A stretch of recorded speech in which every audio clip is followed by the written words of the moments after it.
வணக்கம் நண்பர்களே. தமிழ்நாடு மட்டுமின்றி இந்திய அளவில் உள்ள இந்துக்கள் சகிப்புத்தன்மை கொண்டவர்கள். அதன் காரணமாகவே ஏராளமான உரிமைகளை இழந்துவிட்டார்கள். அதேபோல்தான் தமிழ்நாட்டிலும் இஸ்லாமியர்களை கண்டுகொள்ளாமல் இருந்தார்கள். அப்படி இருந்த ஒரே காரணத்தினால்தான் முருகனின் திருப்பரங்குன்ற மலையில் தர்கா தொடங்கிய முஸ்லிம்கள் இப்போது அங்கு ஆடு, கோழி, மாடு என பலியிட்டு வழிபாடு நடத்த துணிந்து விட்டார்கள். குறிப்பாக தமிழ்நாட்டில் தங்களது ஆதரவு பெற்ற திமுக ஆட்சி நடப்பதால் இதை அவர்கள் துணிச்சலாக செய்துள்ளார்கள்.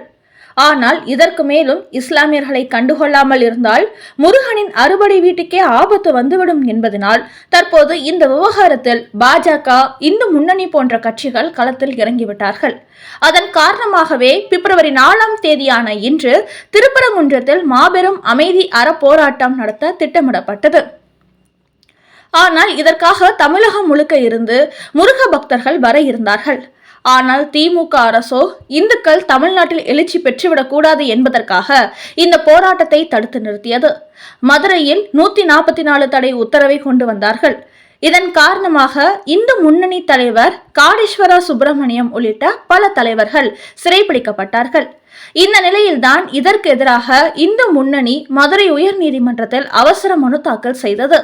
இந்த மனுவை விசாரித்த மதுரை உயர் நீதிமன்றம் இன்று மாலை 5 மணி முதல் 6 மணி வரை பழங்காநத்தம் பகுதியில் இந்து முன்னணி போராட்டம் நடத்தலாம். இந்த போராட்டத்திற்கு போலீசார் உரிய பாதுகாப்பு கொடுக்க வேண்டும். அதோடு இந்த ஆர்ப்பாட்டத்தின் போது ஒரு மைக்கை மட்டுமே பயன்படுத்த வேண்டும். வெறுப்புணர்வை தூண்டும் வகையிலான கருத்துக்களை பேசக்கூடாது என்று நீதிமன்றம் ஒரு தீர்ப்பு அளித்ததை அடுத்து மதுரை பழங்காநத்தம் பகுதியில் ஒன்று திரண்ட இந்து அமைப்புகள் அமைதியான முறையில் தங்களது உரிமைகளை நிலைநாட்டும் வகையில் அறப்போராட்டம் நடத்தியுள்ளார்கள். குறிப்பாக முருகனின் திருப்பரங்குன்றம் என்ற மலையின் புனிதத்தை இஸ்லாமியர்கள் கெடுப்பதற்கு அனுமதிக்க மாட்டோம். கடந்த காலங்களை போன்று சைவ முறைப்படி மட்டுமே அங்கு வழிபாட்டு முறை நடத்தப்பட வேண்டும் என்று இந்த ஆர்ப்பாட்டத்தில் பேசிய தலைவர்கள் தங்களது கருத்துக்களை பதிவு செய்துள்ளார்கள்.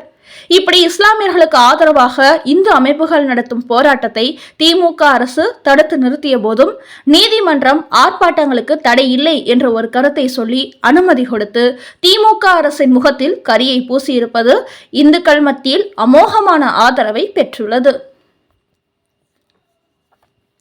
அடுத்த செய்தி, இனியும் பொறுக்க மாட்டோம். உச்சநீதிமன்றத்திற்கு இந்து முன்னணி அனுப்பிய அவசர கடிதம். தமிழகத்தில் உள்ள திமுக ஆளுநர் ரவி ஜனநாயக முறைப்படி நடப்பதில்லை, அரசியலமைப்பு சட்டத்துக்கு விரோதமாக செயல்படுகிறார் என்று கூறுகிறார்கள். ஆனால் தமிழகத்தில் திமுக ஆட்சிக்கு வந்ததிலிருந்தே கருத்து சுதந்திரத்தின் குரல் வலை நசுக்கப்படுகிறது. ஜனநாயக ரீதியாக எதிர்க்கட்சிகள் போராட்டம் நடத்துவதற்கு அனுமதி மறுக்கப்படுகிறது. அந்த வகையில் மு.க. ஸ்டாலின் செயல்பாடு எமர்ஜென்சி காலகட்டத்தை போல் இருப்பதாக திமுக கூட்டணியில் இடம்பெற்றுள்ள கம்யூனிஸ்ட் கட்சியே வெளிப்படையாக பேசியது. இந்த நிலையில் இந்து முன்னணி தலைவர் காடேஸ்வரா சுப்பிரமணியம் இன்று விடுத்துள்ள ஒரு செய்தியில், இந்துக்களின் சகிப்புத்தன்மையை பலரும் தங்களுக்கு சாதகமாக பயன்படுத்தி கொண்டு வருகிறார்கள்.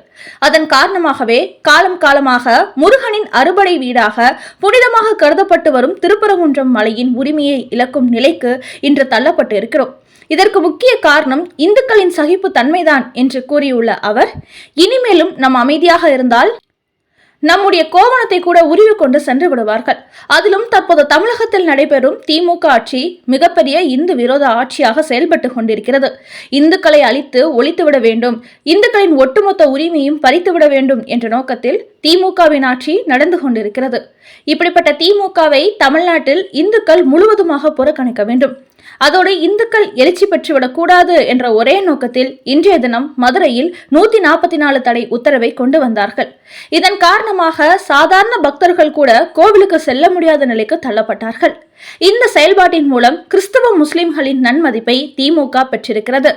நாங்கள் இந்துக்களை அடக்கி ஒடுக்கிவிட்டோம், அவர்களின் எழுச்சியை தடுத்து நிறுத்திவிட்டோம், உங்களுக்கு ஆதரவாக செயல்பட்டு விட்டோம் என்பதை வெளிப்படுத்துவதற்காகவே இதை செய்து வருகிறார் ஸ்டாலின். அதனால் இனிவரும் காலங்களாவது இந்துக்கள் திமுகவை முற்றிலுமாக புறக்கணிக்க வேண்டும். நீங்கள் கொடுக்கும் பதிலடியால் இனிமேல் தமிழ்நாட்டில் திமுக எழும்பவே கூடாது. அப்படிப்பட்ட ஒரு அடியை தமிழ்நாட்டில் உள்ள இந்துக்கள் கொடுக்க வேண்டும். அதற்கான நேரம் வந்துவிட்டது. இத்தனை நாளும் இந்து சனாதனத்துக்கு எதிராக குரல் கொடுத்த திமுகவும் அதன் கூட்டணி கட்சிகளும் இப்போது தமிழ் கடவுளான முருகனுக்கு எதிராகவே செயல்பட தொடங்கிவிட்டார்கள். முத்தமிழ் முருகன் மாநாடு நடத்தி கொண்டு முருகனுக்கு எதிராக செயல்படுகிறார்கள். இந்துக்களின் உரிமைகளை எல்லாம் பறித்து இஸ்லாமர்களிடத்தில் கொடுக்க வேண்டும் என்று திமுக சூழ்ச்சி செய்கிறது. இதற்கு இனிமேலும் நாம் பலியாகிவிடக் கூடாது. நம்மை அடித்தால் திருப்பி அடிக்க வேண்டும் என்று கூறியிருக்கும் காடேஸ்வரா சுப்பிரமணியம், ஜனநாயக முறைப்படி போராட அனுமதி கேட்ட எங்களை வீட்டு சிறையில் வைத்த திமுக அரசுக்கு எதிராக உச்சநீதிமன்றத்திற்கு ஒரு அவசர கடிதம் எழுதியிருக்கிறோம். ஜனநாயக நாட்டில் போராட்டம் நடத்த அனைவருக்கும் உரிமை உண்டு. ஏன் திமுக எதிர்க்கட்சியாக இருந்தபோது நடத்தாத போராட்டமா? இதே மு.க. ஸ்டாலின் எடுத்ததற்கெல்லாம் போராட்டம் நடத்தி வந்தார். காவல்துறை தடை போட்ட நிலையில் நவாஸ்கனி எம்பி ஒரு கூட்டத்துடன் சென்றுவிட்டு திரும்பினார். அவர் மீது இப்போது வரை திமுக எந்த வழக்கும் போடவில்லை. ஆனால் திருப்பரங்குன்றம் மலைக்கு செல்ல போகிறோம் என்று சொன்னதற்காகவே இந்துக்கள் மீது வழக்கு பதிவு செய்துள்ளார்கள். இதை தெரிவிப்பதற்காகவே உச்சநீதிமன்ற நீதிபதிக்கு தமிழ்நாடு இந்து முன்னணி இந்த அவசர கடிதத்தை அனுப்ப போகிறது என்று காடேஸ்வர சுப்பிரமணியம் கூறியுள்ளார். அடுத்த செய்தி, தமிழக ஆளுநர் மற்றும் தமிழக முதலமைச்சர்களுக்கிடையே மசோதா சம்பந்தமாக தொடர்ந்து மோதல் நடைபெற்று வருகிறது. இந்நிலையில் தமிழக ஆளுநருக்கு அனுப்பும் மசோதாக்களுக்கு ஒப்புதல் கொடுக்காமல் அவர் கிடப்பில் போட்டு விடுகிறார் என்று தமிழக அரசு சார்பில் உச்சநீதிமன்றத்தில் ஏற்கனவே மனு தாக்கல் செய்யப்பட்டிருந்தது. அந்த விசாரணை தொடர்ந்து நடைபெற்று வந்த நிலையில் மீண்டும் உச்சநீதிமன்றத்தில் அது குறித்து தமிழக அரசு ஒரு ரிட் மனு தாக்கல் செய்திருந்த நிலையில் அது குறித்து விசாரணை இன்று காலை நடைபெற்றது. அப்போது திமுக தரப்பில் ஆஜரான வழக்கறிஞர்கள், ஆளுநர்கள் அரசியல் சாசனத்துக்கு கட்டுப்பட்டவர்கள், அதோடு ஒரு மாநில அரசு இரண்டாவது முறையாக ஒரு மசோதாவை அனுப்பி வைத்தால் அதற்கு அவர்கள் ஒப்புதல் கொடுத்தே ஆக வேண்டும். ஆனால் தமிழக ஆளுநர் மசோதாக்களுக்கு ஒப்புதல் கொடுப்பதே இல்லை. அதை அப்படியே கிடப்பில் போட்டு விடுகிறார். தமிழக அரசு அழுத்தம் கொடுத்தால் ஜனாதிபதிக்கு அனுப்பி விடுகிறார் என்று வாதம் செய்தார்கள். இதையடுத்து உச்சநீதிமன்ற நீதிபதிகள் மசோதாக்களை ஆளுநர் ஜனாதிபதிக்கு அனுப்பி வைத்த பிறகு என்ன நிவாரணத்தை நாங்கள் தர முடியும்? மசோதாக்களை ஆளுநர்கள் எதற்காக ஜனாதிபதிக்கு அனுப்பி வைக்கிறார்கள் என்று கேள்வி எழுப்பிய நீதிபதிகள், இந்த விவகாரத்தில் தமிழக ஆளுநருடன் தமிழக அரசு கலந்து பேசி 24 மணி நேரத்திற்குள் ஒரு நல்ல முடிவை எடுக்க வேண்டும். அதோடு ஆளுநர் ரவி மசோதா விவகாரத்தில் எத்தகைய முடிவை எடுத்து வருகிறார் என்பதையும் மத்திய அரசு தெரிவிக்க வேண்டும் என்று உச்சநீதிமன்றம் ஒரு ஆணை பிறப்பித்திருக்கிறது.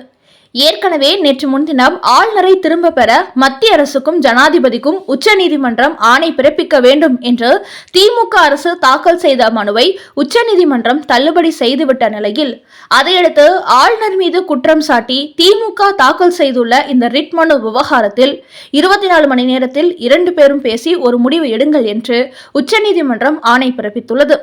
இதையடுத்து ஆளுநர் எத்தகைய விளக்கம் கொடுக்க போகிறார் என்பதை வெயிட் பண்ணி பார்ப்போம். நண்பர்களே, மசோதா விவகாரத்தில் உச்சநீதிமன்றத்தில் திமுக அரசு ரிட் மனு தாக்கல் செய்த நிலையில் 24 மணி நேரத்தில் அதற்கு தமிழக அரசும் ஆளுநர் ரவியும் முடிவெடுக்க வேண்டும் என்று நீதிபதி உத்தரவிட்டிருப்பது மற்றும் தமிழ்நாட்டில் சிறுபான்மையினரின் தீவிர ஆதரவாளராக இருந்து வரும் மு.க. ஸ்டாலின் இந்துக்களை எழுச்சி பெறவே விடக்கூடாது என்று திருப்பரங்குன்றத்தில் இந்துக்கள் நடத்த இருந்த அறப்போராட்டத்தை தடுத்து நிறுத்திய போதும் மதுரை உயர்நீதிமன்றம் அந்த தடையை நீக்கி போராட்டம் நடத்த அனுமதி அளித்திருப்பது குறித்த உங்களோட கருத்துக்களை கமெண்ட் பாக்ஸில் பதிவிடவும். நன்றி, வணக்கம்.